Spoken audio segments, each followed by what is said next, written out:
మీరు ఈ మధ్య చాలాసార్లు వినే ఉంటారు. 'చాణక్య నీతి', 'చాణక్యుడి మాటలు' అని. అందరూ చెప్తారు. చాణక్యుడు గొప్పవాడని, తెలివైనవాడు అని. కానీ ఈ మనిషి గురించి అసలు విషయం తెలుసా? 2300 ఏళ్ల కిందట ఒక సాధారణమైన బ్రాహ్మణుడు అవమానించబడ్డాడు. బయటికి గెంటేయబడ్డాడు. అదే మనిషి ఈ రోజుకి ప్రపంచమంతా చదివే పుస్తకాలు రాశాడు. అర్థశాస్త్రం. ఆ పుస్తకం ఎంత పవర్ఫుల్ అంటే 15 భాగాలు, 150 అధ్యాయాలు, 6000 శ్లోకాలు. చదివిన రాజులు సామ్రాజ్యాన్ని సృష్టించారు. చదవని వాళ్ళు చరిత్రలో కనుమరుగయ్యారు. కానీ ఆ పుస్తకంలో ఒక అతి ముఖ్యమైన విషయం ఉంది. దాని గురించి చాలా మందికి తెలియదు. అదే ఈ 5 మంది వ్యక్తులతో ఎప్పుడూ శత్రుత్వం పెట్టుకోకూడదు. వీరిలో ఒక్కరినైనా మీ శత్రువుగా చేసుకుంటే మీ నాశనం మొదలైందని అర్థం. ఇది నేను చెప్పడం లేదు, చాణక్యుడు చెప్పాడు. శతాబ్దాల కింద చెప్పిన మాట ఈ రోజుకి అంతే నిజం. కానీ ఇక్కడ ఒక అసలైన ప్రశ్న, ఒక మనిషి ఈ లెవెల్కి ఎలా ఎదిగాడు?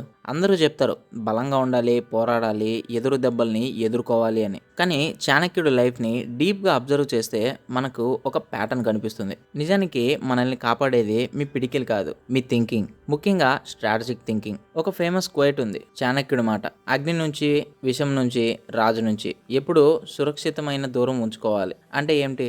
శక్తివంతమైన వాటి దగ్గర నుంచి వీలైనంత దూరంగా ఉండాలి, లేకపోతే మనమే కాలిపోతాం. అదే దూరంగా ఉంటే దాని వెచ్చదనం దొరకదు. ఒక లైన్లో జీవితానికి సంబంధించిన గొప్ప సీక్రెట్ దాగి ఉంది. చాలామంది ఇలా అంటారు, 99% ఫెయిల్, నేను ఎవరికి భయపడను, ఎవరైనా ఎదురొచ్చి ఎదురు దెబ్బ కొడతా, నా గౌరవం నేను చూసుకుంటా అని. ఇలాంటి డైలాగులు దాదాపు అందరికీ ఉంటాయి. కానీ 99% ఫెయిల్ అవుతారు. ఎందుకంటే వాళ్ళకి పోరాడడం తెలుసు, గెలవడం తెలియదు. హార్డ్ వర్క్ తెలుసు, స్మార్ట్ వర్క్ థియరీ కూడా తెలుసు. కానీ సర్వైవల్లో దాగున్న ప్రిన్సిపల్ మాత్రం తెలియదు. సో ఆ ప్రిన్సిపల్ని చాణక్యుడు తన లైఫ్లో ఎలా అప్లై చేశాడో, అవి అతన్ని చరిత్రలోనే అత్యంత పవర్ఫుల్ పర్సన్గా ఎలా మార్చాయో ఈ వీడియోలో చూద్దాం. ఈరోజు నేను 1, 2, 3 పాయింట్స్ అని చెప్పను. నా దగ్గర ఎన్నైతే చాణక్యుడి విక్టరీ సీక్రెట్స్ ఉన్నాయో వాటన్నిటిని మీతో షేర్ చేస్తా. సో పెన్ అండ్ పేపర్ రెడీగా పెట్టుకోండి. ఈ వీడియో పూర్తయ్యేలోపు మీ యాటిట్యూడ్, మీ థింకింగే మారిపోవచ్చు. So let's start. మీరు ఎప్పుడు శత్రువుగా చేసుకోకూడని మొదటి వ్యక్తి, తన చేతిలో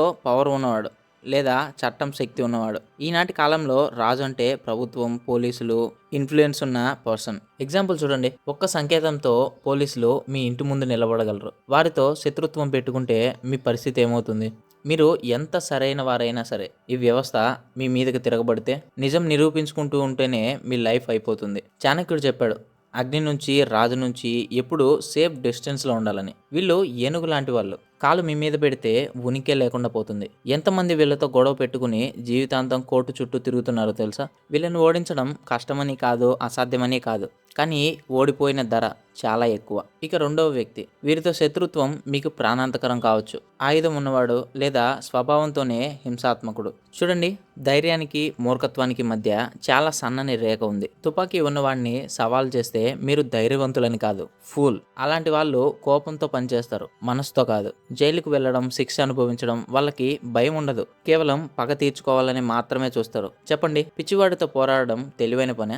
కాదు. వాడు కరుస్తాడని తెలుసు కాబట్టి పక్కన పెడతాం. అలాగే నిజమైన ధైర్యం అంటే నేరస్తుల నుంచి దూరంగా ఉండడం. గుర్తుంచుకోండి, మీరు బ్రతికితే పెద్దవిగా సాధించగలరు. చచ్చిన సింహం కంటే బ్రతికున్న కుక్కలు మేలు. మూడో వ్యక్తి, ఇది అత్యంత డేంజరస్. మీ కుటుంబ రహస్యాలు తెలిసిన మీ ఫ్రెండ్ అయితే ఊహించండి, మీ ప్రతి రహస్యం తెలిసిన పాత స్నేహితుడు మీ శత్రువు అయితే ఏమవుతుంది? వాడికి మీ బలహీనతలు తెలుసు, మీ లైఫ్లో చేసిన తప్పులు తెలుసు, మిమ్మల్ని ఎక్కడ గాయపరచాలో తెలుసు. వాడి దెబ్బ నేరుగా హృదయంలో పడుతుంది. చాణక్యుడు ఇంకా లోతుగా చెప్పాడు, మీ భార్యకు కూడా రహస్యాలు చెప్పకండి. కఠినంగా అనిపించవచ్చు, కానీ నిజం చూడండి. మీరు ఎవరికైనా మీ రహస్యాలు చెప్తే మీ మెదడుకి యాక్సెస్ వాళ్ళకి ఇచ్చేసినట్లే. అప్పుడు వాడిష్టం మీ మెడలో మాల వేయాలో లేకపోతే కత్తి పెట్టాలో అని. అందుకే కోపంలో స్నేహితులతో బంధుత్వాలు తెంచుకోకండి. ఎవరితోనైనా వివాదం వచ్చినా నిశ్శబ్దంగా దూరంగా ఉండండి. మీ సీక్రెట్స్ ఎవరికి చెప్పకండి. చెప్పి ఉంటే ఆ వ్యక్తిని ఎప్పుడూ శత్రువుగా మార్చుకోకండి. నాలుగో వ్యక్తి, మీకంటే చాలా ధనవంతుడు, అపారమైన సంపద ఉన్నవాడు. మీరు అనుకుంటారు డబ్బేం చేస్తుందిలే, నిజం గెలుస్తుంది అని. కానీ మిత్రమా, వాస్తవం వేరు. ఈనాటి కాలంలో డబ్బు అంటే పవర్, నిజాన్ని అబద్ధంగా మార్చగల పవర్. ధనవంతుడు మీతో నేరుగా పోరాడు, తన సంపదతో మిమ్మల్ని చిక్కుల్లో పడేస్తాడు. సాక్ష్యాలను కొనగలడు, న్యాయవాదులను పెట్టుకోగలడు, మీ ఉద్యోగం, మీ వ్యాపారం పాడు చేయగలడు. మీరు ఒక్క మనిషితో పోరాడడం లేదు, డబ్బుతో నిర్మించిన సిస్టంతో పోరాడుతున్నారు. చాణక్యుడు నేర్పాడు, బలహీనంగా ఉన్నప్పుడు రహస్యంగా బలం పెంచుకోండి. సమానంగా నిలబడిన రోజు సవాలు చేయండి. అంతకుముందు ఢీ కొట్టడం అంటే మీ పడవను రాయికి కొట్టడం లాంటిది. మీ ఈగోని పక్కన పెట్టండి. మీ కష్టం మీద దృష్టి పెట్టండి. మీరు బలం సాధించిన రోజు వాడే మీ ముందుకొచ్చి వంగి వంగి నిలబడతాడు. 5వ వ్యక్తి అతి ముఖ్యమైనది. మీ ఆరోగ్యాన్ని, మీ ప్రాణాన్ని కాపాడేవాడు, మీ వైద్యుడు, మీ వంటవాడు. ఇప్పుడు మీరు ఆశ్చర్యపోతారు, వీళ్ళు ఎలా శత్రువులు కాగలరు అని. లోతుగా ఆలోచించండి. మీరు ఒక డాక్టర్ దగ్గర ట్రీట్మెంట్ తీసుకుంటున్నారు అనుకోండి. అతనికి మీతో శత్రుత్వం ఉంటే మీరు ఏ సిచ్యువేషన్లో అయినా నేను సేఫ్గా ఉంటాను అనుకుంటారా? ఏ మందు ఇవ్వాలో వాడికి తెలుసు. మీతో వైరం ఉంటే ఒక్క టాబ్లెట్ చేంజ్ చేయడం వల్ల మీ లైఫ్ కూడా మార్చేయగలడు. అలాగే మీకు భోజనం పెట్టేవాడిని శత్రువుగా చేసుకుంటే మీ బాడీలోకి పాయిజన్ ఆహ్వానించినట్లే. పాతకాలంలో చాలా మంది రాజులు వంట వాళ్ళ చేతిలోనే చనిపోయారు. విషం ఇప్పుడు సీసాలోనే రాదు, ద్వేషంలో కూడా విషం ఉంటుంది. సో మీ లైఫ్లో వీళ్ళ గురించి కొంచెం జాగ్రత్తగా ఉండండి. ఇప్పుడు ఒక స్టోరీ జాగ్రత్తగా వినండి. చాణక్యుడు ఒకరోజు నందరాజు సభలో అవమానించబడ్డాడు. అవమానించి బయటికి గెంటేశారు. అది చాణక్యుడి లైఫ్లో టఫెస్ట్ మూమెంట్. ఒకవైపు అవమానం, ఇంకొక వైపు శక్తివంతమైన శత్రువు. ఎదురుగా ఉన్నది ఆ కాలంలోనే అత్యంత పవర్ఫుల్ సామ్రాజ్యం. మనం చిన్న చిన్న అవమానాలకే కోపంతో ఏదేదో చేసేస్తాం. కానీ చాణక్యుడు నిలబడ్డాడు. తన ఎమోషన్స్ మీద కాకుండా తన మిషన్ మీద ఫోకస్ చేశాడు. కోపాన్ని మింగేశాడు. మౌనంతో వెళ్ళిపోయాడు. సంవత్సరాల తరబడి ప్లాన్ చేశాడు. శిష్యుల్ని తయారు చేశాడు. చివరికి ఆ నంద సామ్రాజ్యాన్ని పడిపోయేలా చేశాడు. ఆ ఒక్క స్ట్రాటజీ భారతదేశ చరిత్రనే మార్చేసింది. సో దీని గురించి మనం నేర్చుకోవాల్సింది ఏంటి?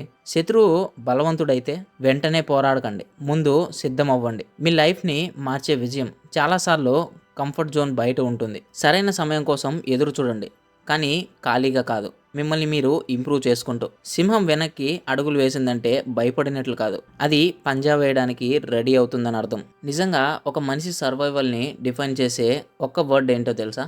డెసిషన్. ఈరోజు మీరు ఎలా ఉన్నారో, మీ వెల్త్, మీ బంధుత్వాలు, మీ లైఫ్, మీ కెరీర్, ఇవన్నీ మీ గతంలో తీసుకున్న డెసిషన్స్ యొక్క రిజల్ట్స్. ఎవరితో గొడవ పడ్డారు, ఎప్పుడు మౌనంగా ఉన్నారు, ఎవరిని దూరం పెట్టారు, అంతా మీ డెసిషన్స్ క్రియేట్ చేసిన లైఫే. కానీ ముందు డెసిషన్స్ ఎలా తీసుకుంటాం? ఆన్సర్ ఒక్కటే, ఫోకస్. ఇప్పుడు జాగ్రత్తగా వినండి. కోపం వచ్చినప్పుడు మీ ఫోకస్ దేని మీద ఉంటుంది? గొడవ మీద. ఎగ్జాంపుల్, మీరు కెరియర్లో పెద్దగా ఎదగాలనుకుంటున్నారు అనుకోండి. సడన్గా మీ ఫోకస్ మీ పని మీదే ఎక్కువ ఉంటుంది. సక్సెస్ఫుల్ పీపుల్ ఫోటో చూస్తే వాళ్ళ కెరియర్ ఫస్ట్ నోటీస్ చేస్తారు. ఎందుకు? బికాస్ సెంటర్ ఆఫ్ అటెన్షన్లో అంత పవర్ ఉంటుంది. అది దేని మీద పడితే అదే దాని ప్రయారిటీ అవుతుంది. కానీ ఇక్కడ చాలామంది చేసే బిగ్గెస్ట్ మిస్టేక్ ఏంటంటే జీవితంలో అన్నిటినీ ప్రయారిటీగా చేసుకుంటారు. కానీ ప్రయారిటీ అంటే అన్నీ కాదు, ముఖ్యమైనవి. 3 కన్నా ఎక్కువ ప్రయారిటీ ఉంటే మీ ఫోకస్ డివైడ్ అయిపోతుంది. ఫోకస్ డివైడ్ అవుతే దాని పవర్ కూడా వీక్ అయిపోతుంది. చాణక్యుడి స్ట్రాటజీ కూడా అదే. శత్రువు విషయంలో 3 ప్రయారిటీ: దూరం, మౌనం, వ్యూహం. మిగతాది అంతా వేస్ట్. మీ టైం, మీ ఎనర్జీ, మీ ఎఫర్ట్స్ వాటి మీదే ఇన్వెస్ట్ చేయండి. నేను కూడా నా లైఫ్లో ఈ 3 ప్రయారిటీగా పెట్టుకున్నా. మొదటిది, ఎవరితోనూ అనవసరంగా గొడవ పడకూడదు. రెండవది, కోపం వచ్చినప్పుడు మాట్లాడకూడదు.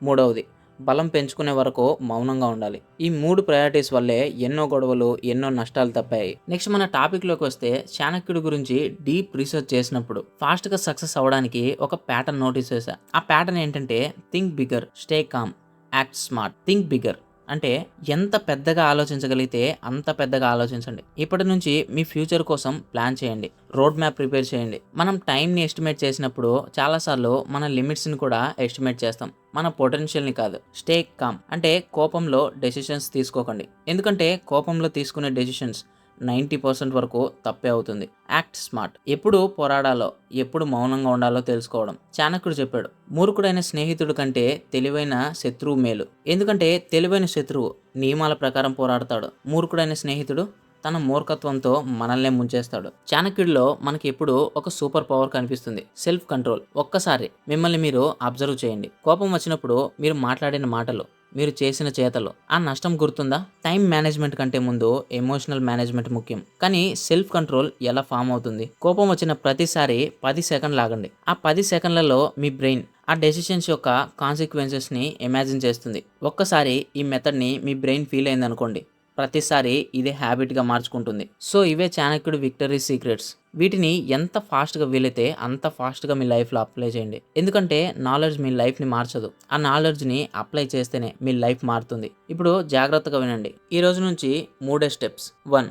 కోపం వచ్చినప్పుడు 10 సెకండ్లు ఆగండి. 2 గొడవలకు బదులు దూరంగా ఉండండి. 3 మీ బలం పెంచుకోండి, అది సైలెన్స్లో. ఈ వీడియో మీకు నచ్చితే ఒక లైక్ చేయండి. మీ ఫ్రెండ్స్ కూడా ఈ వీడియో యూస్ఫుల్ అనిపిస్తే షేర్ చేయండి. ఇన్స్పైర్ క్యాచ్ ఛానల్ని సబ్స్క్రైబ్ చేసుకోండి. మీరు ఈ మాటలకు ఏకీభవిస్తే కామెంట్స్లో ఐఎమ్ రెడీ అని కామెంట్ చేయండి. గుర్తుంచుకోండి, నిజమైన బలం కోపంలో లేదు, సెల్ఫ్ కంట్రోల్లో ఉంటుంది. కోపాన్ని కంట్రోల్ చేసుకుని సరైన టైం కోసం ప్లాన్ చేసుకునేవాడు హిస్టరీ క్రియేట్ చేస్తాడు. And thank you so much for watching. This is inspire catch signing off. జై హింద్.